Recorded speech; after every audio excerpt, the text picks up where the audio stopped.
There once was a man named Gold Roger who was king of the pirates. He had fame, power, and wealth beyond your wildest dreams. Before they hung him from the gallows, these were the final words he said. Our perspective is yours for the taking, but you'll have to join us first. We left everything we debated at the Yonko table.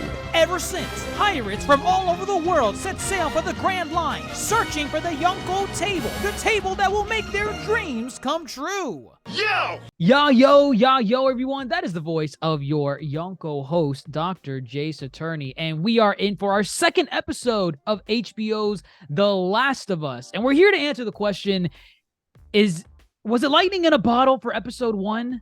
Or is The Last of Us actually maintaining its strong grip on our attention? Is it a strong, good second episode, or did we kind of get phased out with episode 1? Did they put all the stops with episode 1? We're here to deep dive episode 2 to answer that question. But with me, as always, well, not last week, but this time for episode 2 of The Last of Us is fellow Yonko Grandmaster Who. Grandmaster, are you gripped by a clicker for The Last of Us? I mean, I guess I'm here. I'm watching it. It's enjoyable. Clickers are. I mean, I don't know what you want from me. It's a very specific question. So you sound unenthused by The Last of Us. Again, I think it's too specific of a question. Am I here for clickers? Let me ask you, did you enjoy episode 2? I enjoyed episode 2, yes. I did. Okay, all right, fair Remember, enough. my expectations of the show are probably not as high. I did not play the games, you know? Right, Arkham, right. Yeah, no, not Arkham. I just, I don't have this preconceived knowledge of what is supposed to be translated onto screen. I'm just coming in as just a casual viewer. So, okay. All right. It doesn't have a lot to do to win me over. So, I enjoyed it. And that's all that matters. We have Supernovas here alike to help us deep dive this week's episode of The Last of Us. And all right, let's get into it. Episode 2. What'd you guys think overall? I know episode 1 was a very strong intro. Dr. Mondo was with us last week to deep dive episode 1, and we pretty much said that the first half of the episode was like the best part, easily. But now that we're in the second episode, they're starting to adapt what the Last of Us game is really focusing in on in terms of mechanics. We're outside of the safe zone, right? We're outside of society, and we're now in the wilderness. The infected are looming in buildings and corridors and alleyways.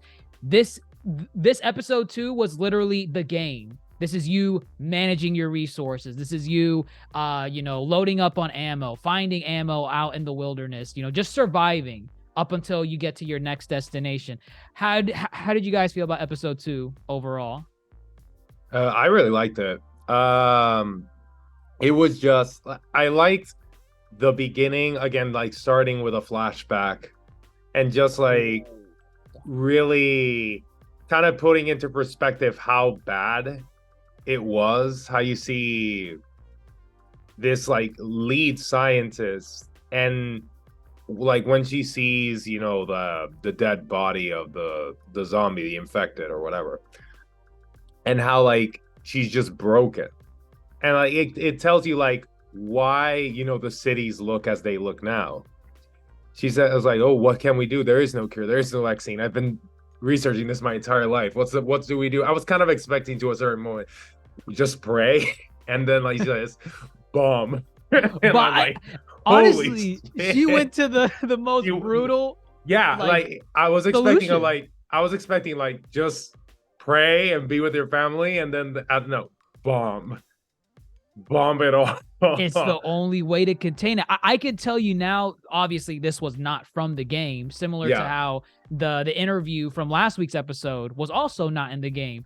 But I think these are great ways to kind of expand on questions. how people- did ever like it's like what happened that really just like caused this cataclysm, this catastrophe, giving you like Right. the origin perspective. Right. And even also, you know, what happened with the rest of the world? You know, in the video games, they never directly address like, oh yeah, India fell in 2006. Yeah. You know, this country in Africa fell in 2009. They like hint at it like you know, you'll have characters in like random dialogue say, what happened to the rest of the world? And you get people's assumptions on what they think may have happened. But Mhm. here they're actually showing you. I think that's really cool. You know, we're in Indonesia in this intro, and Yeah. it's just cool to see like the rest of the world suffered the same way that, you know, the Western world did, you know, in North America. But maybe, you know, they have other factions now over there. Maybe they have a Fedra type of unit that's like militarized in these other countries. Maybe. But, you know, they went through their own ordeals when the world came to shit. So I think that's really cool that now my expectations are with every episode, they're going to showcase like the first like 10-ish or so minutes of just like somewhere else around the world, whether it's like a flashback Mhm. or like just how the rest of the world reacted to the infected. I'm almost expecting like how a prison reacted in like the eastern side of the world, like just some random prison somewhere. Yeah. Maybe it could be Russia. I don't care. Anywhere, and see how the infected spread in that prison. I No, think that'd be I neat. really like those. Like the first little 10 minutes, I was like, okay, I'm not expecting this. And then I was like, oh, I liked it. Like how the dramatic tension builds up there. But really, they Right. did a fantastic job. And we're gonna talk about it, but they nailed the clickers. They freaking nailed it. Oh, for sure. I mean, I'll just get it out the way. The second episode was really good. It was really good. The first episode was not just a dud or, you know, just happenstance luck. It was a trend. It set the standard for what to expect throughout the rest of the series. Episode 2 is carrying that trend. And it picks up immediately where we left off last week. You know, they discovered, you know, that Ellie is infected, but well, I guess not infected, but like she was bitten. She was Yeah. bitten. And so, but she's not turned. Like she hasn't turned into like one of the mindless infected or a clicker or anything. She's like normal. She's still human. And Joel and Tess are kind of not buying it. They cannot understand as to why someone that was bitten is not being turned. Grandmaster, were you following along with like the story in The Last of Us up until this point, or like are you still trying to figure out how is Ellie not infected? What's the key to this mystery? Is it somewhere across the world? No, I mean I'm following along just fine. I'm just letting y'all fanboys get out your little fandoms and get I'm out your not- little I'm not a fanboy of this. fangasms out. I'm not a fanboy of Last of Us. I explained this in the last pod. Did you, You listen played to the the first last game pod? though, right? You played the first game. I right? played the first game, but I'm not like a diehard Last of Us fan. No, what I'm saying is but again, y'all have kind of a clear expectation of what you want out of this series. So I let y'all go ahead and get out your little clicker.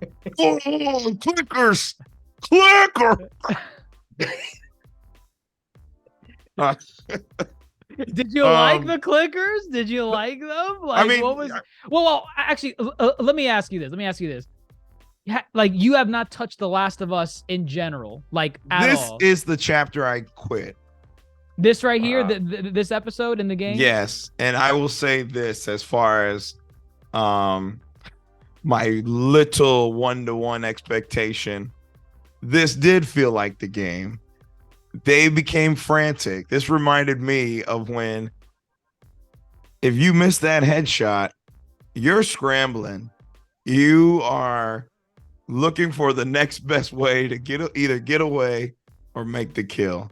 So they built up the tension great. And with regards to the story, yes, I'm definitely following, you know.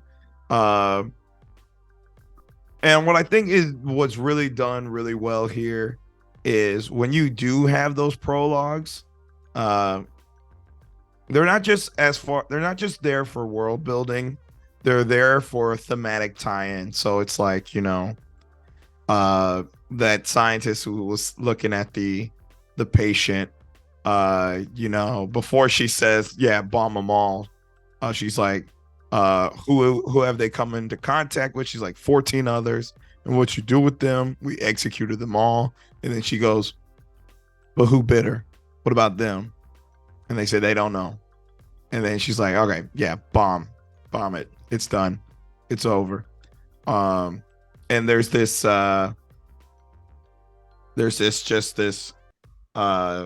hope is now all lost. This thing, I think this episode really, thematically is kind of like, it's very hope infused. Cut back to present. They're in the same situation. They're studying a patient. They're studying Ellie, and they're looking at her. They're waiting for her to change. And what's her name? Tess. Tess is. You can see the glimmer of hope in Tess, and you see the skepticism of Joel, and that, I think that works throughout the whole entire episode. The distrust between Joel and Ellie, and then eager beaver Tess, who's like, all right, we clearly saw her get bit. We clearly saw her not change. There's something here. There's something special here, and we gotta complete this job. So yeah, no, I think I'm following the story just fine. And what I think works really well is the character piece, as far as watching these characters interact with each other. I mean, obviously, I know, like, just from the cover of the video game box art, it's a Tess and Joel story. We're gonna see them be like Tess this. and Joel. I'm sorry, Joel and Ellie. We're gonna see them be like this, and by the end of it, they're gonna be like this. So, but it's about the journey. yeah, What no, gets correct, them? What gets them correct. to the end? Right, and then of course, this journey is going to be plagued with these fucking clickers. Whatever the hell they're doing. Yeah, the tension was there. I'm following. I'm in it. Okay. Yeah, like for sure. I feel like this episode definitely focused in on the infected and how much of a threat they are, and kind of like how they spread. This was something that we addressed last week, because we heard about, some behind the scenes stuff about what type of things they were changing from the video game to the actual, adaptation. And it's on full display here. They removed the element of the spores with the infected, and that was just something kind of contained in the game because, the fungi spore, it spreads, you inhale it, bam, you're infected. But they took the avenue of these tendrils, and for some reason, when I heard tendrils, I was thinking back then, like, oh my God, like what are the walls gonna sprout like these massive tentacles and like infect people? I just thought way out there, like just something so dumb. I'm like, oh man, they probably dropped the ball on this one. I actually like this version of it. The tendrils, like from the actual fungi, and I know Dr. Mondo mentioned it last week too. It's more realistic. It's a bit more realistic this way. Were you bought into that as well, like how the fungi like spreads, or were you at all bothered in any way, like, oh yeah, was it different from the video game at all? No, I mean in general, I'm not anyone specific. Like, I it. I don't have the video game to go off of. So So with that said, you're okay with it. You're like, oh, okay, yep, I believe it. When you say tendrils, are you just talking about when they come out the mouth? Yes. And well, like in general, like, because at first you see them come out the mouth, and we saw it in the first episode too, where the grandma had the tendrils out of her mouth. Yeah, right. But then you also see it like on the ground, like the tendrils, like wrapping around fingers and stuff. Like that element. I'm fine with that. If anything, I'm not comparing it to the video game, but as y'all kind of talked about last week, obviously you're gonna probably compare it to other zombie-based apocalyptic tales.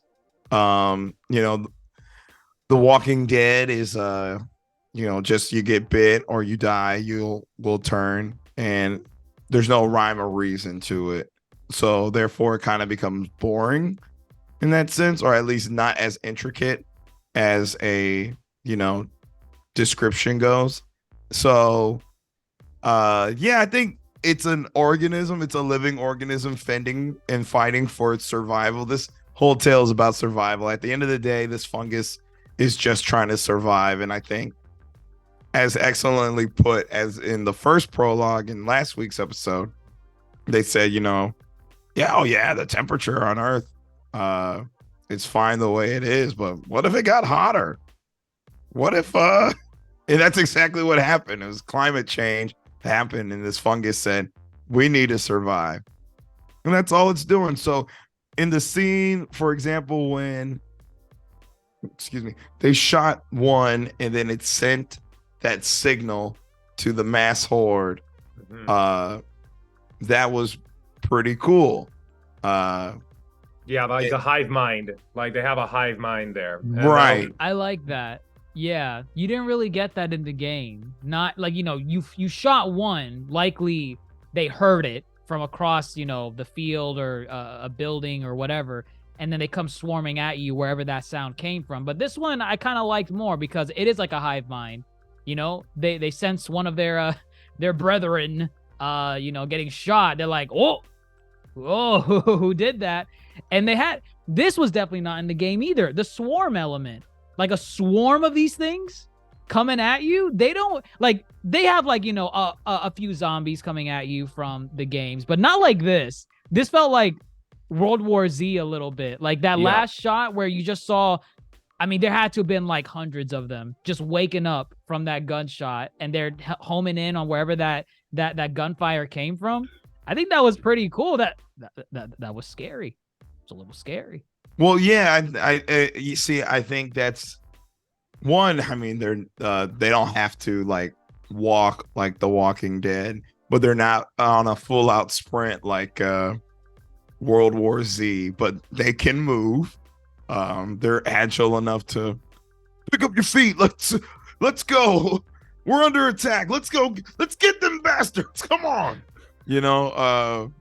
So that adds a fun layer, because I guess that signal is only as strong as how much it is spread. In this area, this set design, there were roots throughout. Yeah, right. And it seems that they have these different points in the roots or whatever that are still active. And if if something triggers it, then it's obviously, oh yeah, they know exactly where it is. Again, the hive mind mentality. And I found that so cool. I really did. And I just love the way the zombies move, because they're, the way the fungus is, it's a parasite that kind of takes control of your brain. And it's just think of a puppeteer trying to make the puppets move. That obviously the movements are gonna be really jerky or whatever. It's like someone playing a video game. They're like, oh, yeah, how do you work this thing? Come on. How do you work? It's yeah, I'm gonna make you move, not efficiently, but sure, let's make you move. And that, I ain't never had legs before. And that, and that's how it seems. And it's man, it's the entire series at this point. It's just tension building. It doesn't. I like that it doesn't rely on these jump scares or anything. Yes, I freaking love that, because it's even there's some parts where it's this is perfect for a jump scare, and they're not doing it. They're making you think they're gonna put a jump scare, but they don't. At the beginning, when the scientist is checking the dead corpse, when she was putting any her other hand, movie would have done it. if you put her hand inside the mouth, I was just expecting right there. They did it. And just it's that anticipation, and it doesn't happen, that you're shit. I really like that they don't rely on jump scares. They're tricking you into thinking they're gonna jump scare you, but they don't. Oh, dare I say real quick, dare I say it is more realistic to not go with the jump scare, because yes, it when is. she pulls out the tendrils, that's scary enough, Yes. Yeah, that was what is this? Right. And then she absolutely knows what it is, and she's like, it's and and it was still functioning to some degree. Yeah, it was still moving around when she pulled it out. Right. And that in itself is scary. And then even in the final scene too, you could have gone easily with the gory kill of Tess. Yes. But like as you said, Dr. Mondo, they're playing marionette. They said, I want to know what a human kiss is like. I don't know how I feel about that last bit. That was No, just weird. that part was disgusting. It was absolutely disgusting. It was disgusting, and I'm like, they bite everyone else. Why is this one kissing? Well, I am like, or maybe 'cause remember that. she's infected already. Yeah, Tess is infected. So it's like they only go against like towards the infected. That's why they were all like ignoring her. And then this random one just like goes to her. Yeah, And it's didn't, like almost like sprint or communicate, anything. kind of like communicating with her. Right. Because like they know she's infected. It's like there's no reason. Okay. I don't need to bite you. Like you're infected. Right. But yeah, it was like really disgusting and weird. Like that part. And I was like, thank God she burned them all to a crisp, because I really couldn't handle a little bit more of that. It was very disturbing. I'm glad because she spent that She was whole like, time trying to fuck, flick yes. that lighter. I'm like, oh my God, what? Just fucking work. Just hurry up, get rid of them. But no, thank God that scene ended as quickly as it started. But yeah, this tension was done really, really good. And again, I'm gonna keep tying it back to it because that's what it's inspired from. The game does almost the exact same thing, which is good. You know, you're going through a building, you're going through hallways. The characters are talking to each other. They're calm. They know there might be death around the corner, but they're having a conversation. There might not be a jump scare right there, but you're there might be. expecting the jump scare that never occurs. Exactly. I think the show's nailing which it. is real life. You know, like the tension, like the survival part. Right. And you know what? This is why I think they did this scene very, very well. And we've been alluding to it this entire time. The reveal of the clicker, right? So you first hear about it through conversation with Joel and Ellie and Tess. You know, they're like on a bridge or something. And I think it's Ellie's the one that says, oh yeah, you know, there are people that spread rumors around that there's like infected out there that, you know, they move around by like using echolocation, or ones that are like they throw like chunks of themselves to like spread the virus. Are those real? And even Joel and Tess are like, no, I don't think so. That sounds kind of sci-fi. What's up with that? But that puts in your mind that might exist out there. And when you're not getting any cheap jump scares leading up to the first time where they're going inside that dark, I guess that dark area of the building, and they slowly start getting quiet and they see that mauled body in the corner, you're like, ooh, they don't think an infected did that. And we haven't seen like one jump out at them. What did this? No, and it's like because like before they go into the building, like Joel sees like the roots or whatever, and he's like, oh yeah, like these roots are dried up, like or something like that. They're dead. They're likely all dead inside, because it seems that the infected, they don't last that long from what Joel like said. I think it's like 1 or 2 months, like yeah, something like that. Although there's some that have been infected for 20 years. He says that. Right. And then when he goes in, they see them all body. They're like, oh shit. Like if there's one that is alive still, despite like what we're seeing out there, then, you know, like be fucking quiet. Which kind of tells us like, no, either they've don't encountered, be quiet. Be silent. Mm-hmm. It's like, it kind of tells us that either Joel and Tess know, or they've encountered them in the past. We don't know that. And it's just like the tension building up. They're like in the room. Obviously the exit crumbles behind them. It's just like in the game. Like just like in the game. Does. It's like you have no fucking escape. Great. You're trapped. And then you hear the characteristic clicking sound. And it's like, for those who played the game, they're like, oh shit. And for those who and like Ethan, did you get to the part with the clicker? this is literally where I think I stopped playing because Did it get too hard? well, I know I did not, the settings, the mode settings, I did not do the balanced play where it was like a balance of gameplay Oh my and a god! balance You chose the of hardest. I didn't choose the hardest. I think it was like the second from hardest. So it's like it's normal, and there's two below it, and then it's normal, and there's like two above it. And I was like stuck here. Like I knew Tess was not gonna make it. I never saw that scene because I'm over here struggling to shoot one clicker, and then I miss, and then I'm running, and then I'm trying to shoot again. And I was like, all right, this ain't for me. Now, with that said, I probably could go back and be better. Maybe I was in a rush. I don't know. But I recognized the setting. I was like, small room, some drawers to duck behind, three of y'all. Yeah. So I do recognize it. And again, it's like it's pretty one-to-one from what I heard from y'all talk about last week and what I hear others talk about. But I don't know if y'all mentioned, Neil Druckmann, the creator, he's here. He's like the head writer on every episode. Yep. Yes. And He's in the credits in the intro every episode. Right. He's here. And I think that's wonderful that you got him. Did he direct this episode? He directed he this did. episode. Yeah, he did because I remember seeing it like in the credits. Right. And I'm like, okay, great. What a great episode for him to direct, kind of he's like, from this point on, we got to nail kind of the feel of the game in this show.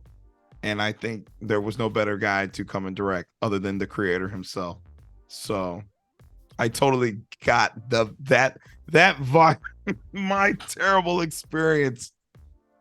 I felt it. The moment I was like, God damn, Tess, please aim.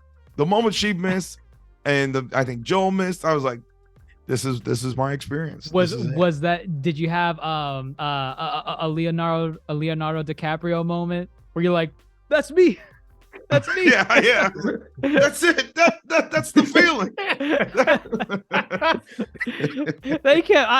They kept missing these headshots. I'm like, oh my god. No, I was just like, aim.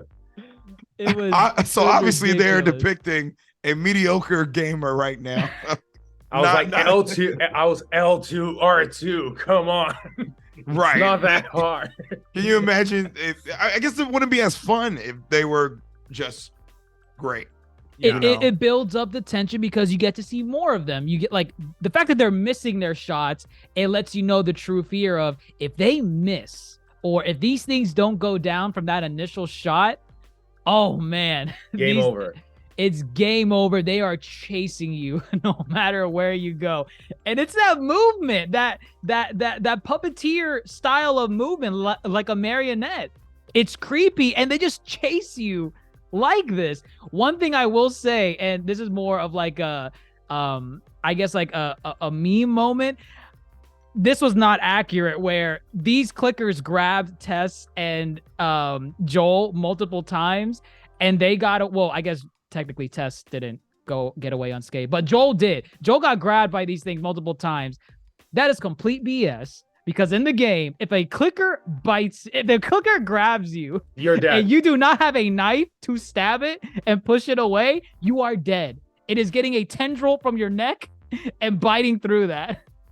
So Joel breaking through, I'm like, that's not what happens in the game. He should be dead. Oh man. But no, it's definitely a great way to build up tension. These things are strong, they grab you, they're really hard to push off.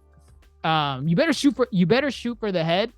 And even if you shoot at the head, they're growing fungus out of their head. It might not even hit the brain when you shoot them. It might just shoot the fungus, the flap. Yeah. That's it. So definitely a great scene. Did you like, not having succumbing to the wounds when you played it in the game? Did you at least like this scene? Were you like, oh wow, I can't wait to see what other creatures or variants there might be out there? Okay, so like again, I know how this scene was gonna play out because I know moving forward, it's again a Joel and Ellie story, so I knew Tess was not coming out of here. Oh, because Tess is not on the box art. You're like, nope, you die at some point, or you leave. Exactly. I was like, okay, this is probably Tess's exit episode. So it was somewhat predictable, and again, I'm coming in with just that minor knowledge, so I knew what was gonna happen. So moving forward, I will not know what's gonna happen.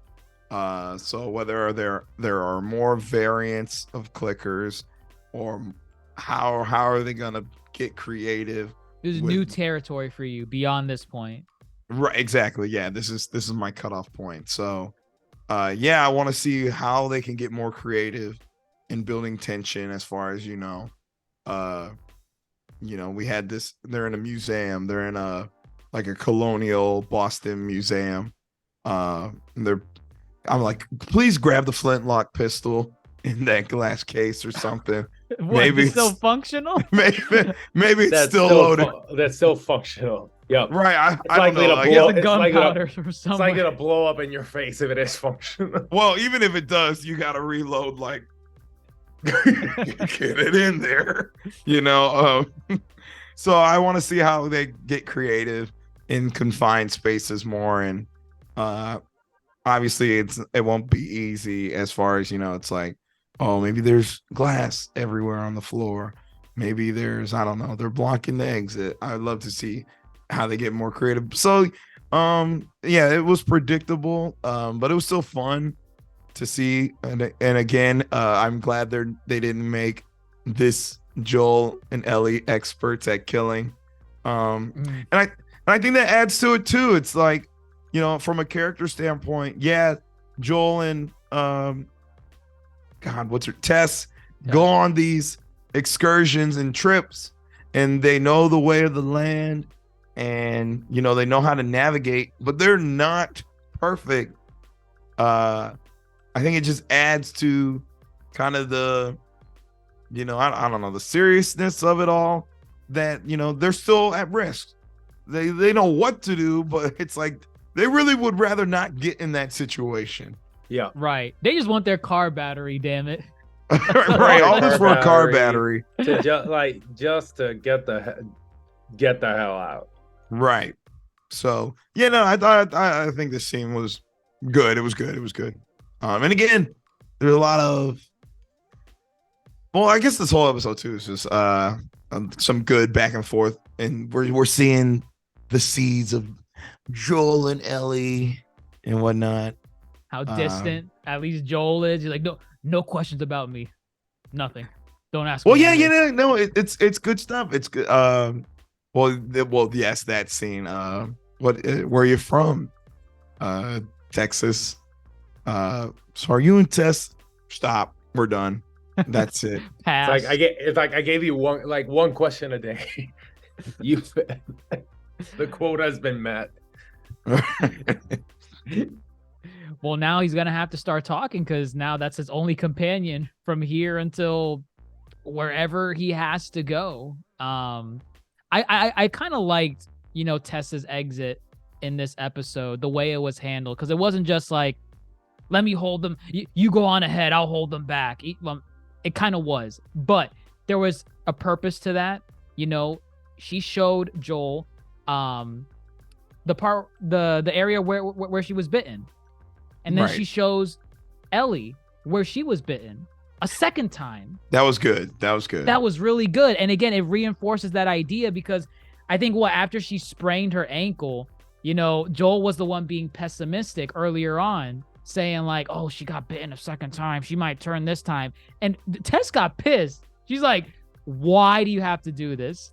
Why do you look for the worst in things all the time? Yeah. And it comes full circle literally like 10 minutes later, where she's like, Joel, look, I'm gone. Look at this. I am going to turn. And then Ellie, she's okay. She's over here cracking jokes, swearing like a sailor. Oh my Everything's God. alright. When she mimicked a clicker, I was like, please, that is Oh. not a good joke. with this man, Joel, that is not a good joke. No, like, no, I love it. It's like she gives zero fucks.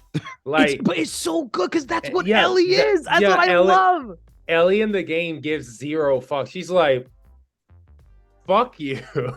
She is acting Fuck like a kid everyone her else. age. I love it. I'm just over here like, this man has been gun at you all night as He you doesn't sleep. care. And I would have been a little bit scared having done that right after. Right. And then like he's on edge, and you want to fuck around and make a clicker noise. Like, you need to stop. Don't play with this man's emotions. So, but He will I- not hesitate. help me out though. Did she get bit on the arm, or was she like scratched? She No, got I think bit she got on the bit. arm. She got bit. Okay. She got bit, and she was like, "Oh, wow. Well, might as well be me." She was just Right. like, "Okay." Right. That's why she kind of shrugged it off the second time. She's like, oh, well, I mean, it was me, so I should be A-okay. And if you hadn't noticed, did you notice how she hesitated when Tess was questioning her, saying, where were you where you got bit? And then she told her where. And then Tess asked her, were you by yourself? And Ellie kind of was like, yeah. Oh no!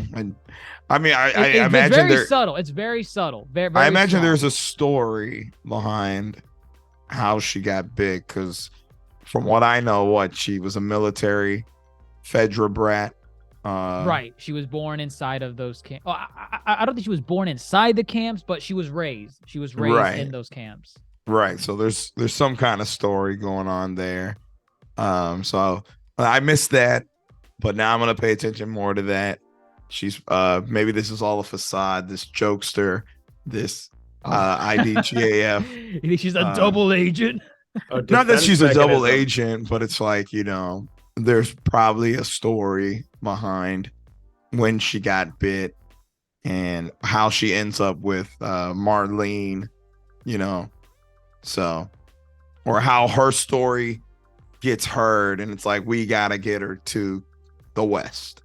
So I will now be taking notes, paying more notes. attention. Take notes. That's pretty much the episode. I'm actually kind of excited for next week's. I don't know if you saw the preview, but Ron Swanson. yes, from Parks and Rec. I didn't know he was playing Frank. I think his name is Frank. I think. We'll find out Yeah. next week. But that's cool. He's in the episode. He cracked a joke. He said a line at the end. He was like, The Arby's bit. I'm like, what is this? Why is he doing this?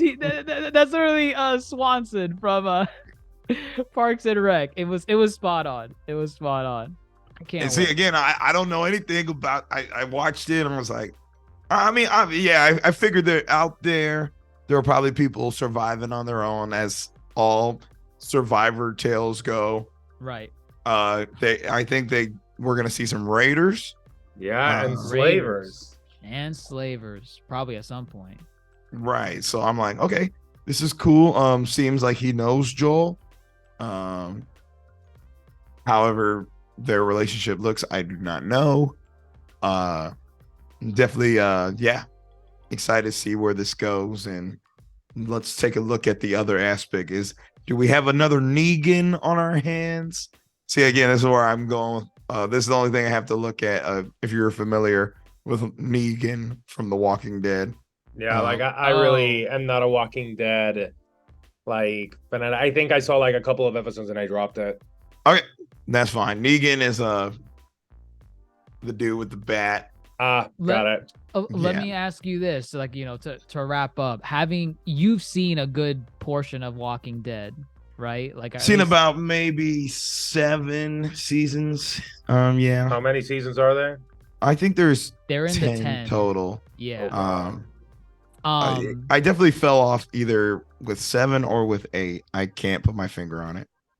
Having watched that much of The Walking Dead, I'm sorry. having watched that much, Is The Last of Us sticking out for you? Is it not doing enough yet for you to really get invested, or it's kind of like, it's another zombie survival story? I'm really interested to see, because like, since you haven't played the game, you kind of don't know what to expect.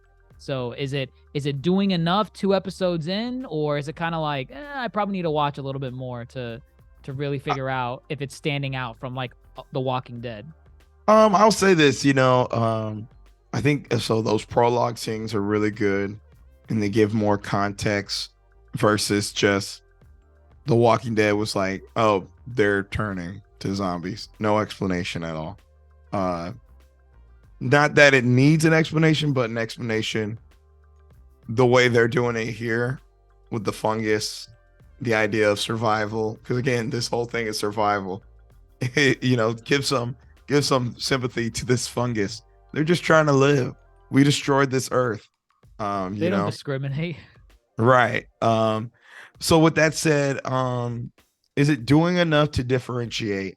And yes, The Walking Dead is probably the most prevalent other current like zombie-esque story. Granted, it just ended. It's more condensed character-wise, because so far we've only been following like about 3 characters or so. Is it doing enough? I mean, it's doing enough. The Walking Dead in its earlier seasons was really enjoyable. Then it kind of did like this bite more than you can chew type of aspect, where then it just kind of loses itself and the writing's not as great and stuff like that. Performance wise though, I will never turn away from Pedro Pascal. I love him since Oberyn. My mother, my sister. That is not it. You sound terrible. That's exactly what he said. That is terrible. Yeah, no, I will never look away. He's doing great. I wasn't sold on Ellie in the first episode. She's now starting to win me over more. So if anything, the performances might be the thing that's separating it, but a lot of it is still very familiar. So I am waiting for, if it comes, this grand slam. I am the superior zombie apocalypse. But I do have a question for you two. Because y'all were like, y'all were really sold with Pedro and Bella. What is it that sells you about them? What are they nailing for Joel and Bella where y'all are invested in them? I think at least with Joel, what Pedro Pascal is selling me with is that he's a broken man. Like, Joel is a broken man who lost the only shred of humanity he had when they shot his daughter right in front of him. And like, for him, he's surviving, but he's not living. Right. And it's just like, he's just going through the motions this entire time. He's just going through the motions. His outlook on the world is grim. He doesn't care who he hurts. He just like, well, I'm surviving. Like, I have nothing really to live for. And he's doing a really good job. It's a man that can easily point a gun at a child without any remorse, and was willing to shoot Ellie on the spot. And he didn't feel anything. With regards to like Bella's performance, it's like she nailed the I don't give a fuck personality of Ellie. Like, Ellie in the games is just like, I really don't give a fuck. She's always like joking around, very like disrespectful to like authority, all that kind, like a teenager. And even like when the situation is horrendous, she's just like cracking jokes and saying like, I don't care what you say. I'm gonna do whatever the fuck I want. So she's doing a pretty good job when it comes to that. Now we'll see later on, the more emotional parts, but I don't doubt that they're going to deliver, because both of them are great actors. No, for sure. I mean, literally what Dr. Mondo said to the letter. These are the characters. Like, you watch Pedro Pascal's performance, that's literally Joel, like, to the letter. Broken person, doesn't really trust anyone, and you know, he's built walls around him, Attack on Titan style. You gotta break down these Whoa, walls. Maria. Oh, Wall Maria. He's got a big wall Maria around him. Walrus. And Ellie's coming in as the colossal titan over the edge and trying to kick down these walls and chip away to get to Joel's heart. I mean, yeah, these are the characters. Again, with Ellie, you know, it's that, you know, that disrespect to authority that she has that makes us love her even more. And then also kind of like her explorative nature. She's someone that's never been outside in like the real world like this. And she wants to know how this functions. And Joel's that only window to that life that she can ask questions about. And I think we're going to see more of that as now it's just the two of them together, and they're going to have to converse on their journey across, you know, the country. So right. I think it's really cool that Bella's really nailing Ellie this early on. Like, even in that scene in the hotel lobby, you know, she's joking around, like moving the, what do you call that thing where you put the suitcases on? I don't know. She's like moving that and like hitting the the bellhop. Right. The bellhop. That's Ellie. That's what she does. Like, if this was a level in the game, I would expect her to do that. I would 100% expect her to do that. So, yeah, they're just doing a great job. Fantastic. These are the characters just in live action instead of a video game through motion capture. And I mean, Troy Baker. I think that's important because, you know, we've had other video game adaptations to where we have felt they haven't nailed the characters. Oh yeah. So I think that's super important. So I'm glad to hear y'all feel they are doing a great job, because again, outside looking in, I think they're just doing a good job in general. But I'm glad they are adapting the characters you grew to know. So that's good to hear. And again, I expect nothing less when you bring on the creator to assist, Exactly. and he's literally got a foot in this, if not his whole body is in this. He threw himself in the middle of the fire. Right. So it's like, some of y'all, I don't know, in the other adaptations, y'all might need to bring on the whole team, because y'all ain't doing it right. And you're doing enough. Yeah, you're not doing enough. Y'all need to step it up right now. So, oh, man. Very cool. Very cool. I guess we'll wait and see how they do episode 3 in the future episodes. I'm excited nonetheless. 2 episodes down, and it still has our attention in a positive way, not a negative one. And we'll see. We'll see where we go from here. But I think that kind of wraps up our thoughts on episode 2 of The Last of Us. And we'll see what ventures that Joel and Ellie have next week. Let us know what you all think in the comments below. Are you still invested with Joel and Ellie's journey? Do you feel like they did this good send-off for Tess? And what do you think overall about the infected? You know, do you like the changes with the tendrils that they made now that we have it on full display here? And do you think they nailed the clickers? That's not even a question. They nailed the clickers. They Okay, if you say they didn't nail the they clickers, nailed it. I will show you a liar. I will show you a liar. Clearly, you are just a hater at that point.